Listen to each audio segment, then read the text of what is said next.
നീണ്ട കാത്തിരിപ്പിനൊടുവിലാണ് French super താരം Kylian എംബാപ്പയെ Real Madrid സ്വന്തമാക്കിയത്. സാന്റിയാഗോ ബെർണബ്യൂവിൽ തിങ്ങി നിറഞ്ഞ 80,000-ഓളം റയൽ മാഡ്രിഡ് ആരാധകർക്ക് മുന്നിലാണ് എംബാപ്പയെ ക്ലബ്ബ് അവതരിപ്പിച്ചത്.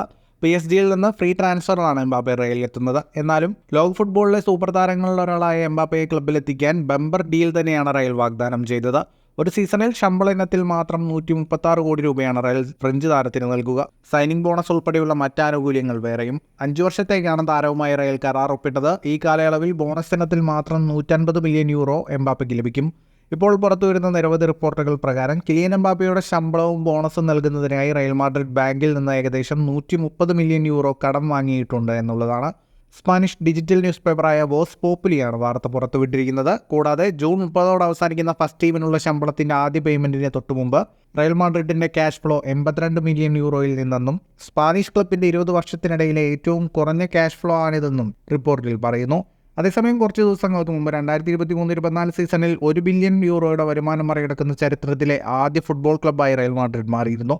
ഫ്ലോറന്റീനോ പെരസ് ക്ലബിന്റെ പ്രസിഡന്റ് ആയതിനു ശേഷം റയൽ മാഡ്രിഡ് അവർക്ക് ഇഷ്ടമുള്ള ഏതൊരു ലോകോത്തര താരത്തെയും ഫലപ്രദമായി സൈൻ ചെയ്യാൻ കഴിയുന്ന സാമ്പത്തിക ശക്തിയായി മാറാൻ കഴിഞ്ഞിട്ടുണ്ട്. ഫുട്ബോൾ ലോകത്തെ കൂടുതൽ വാർത്തകൾക്കും വിശേഷങ്ങൾക്കുമായി സ്പോർട്സ് കഫേ ബോൾ തന്നെ സബ്സ്ക്രൈബ് ചെയ്യുക.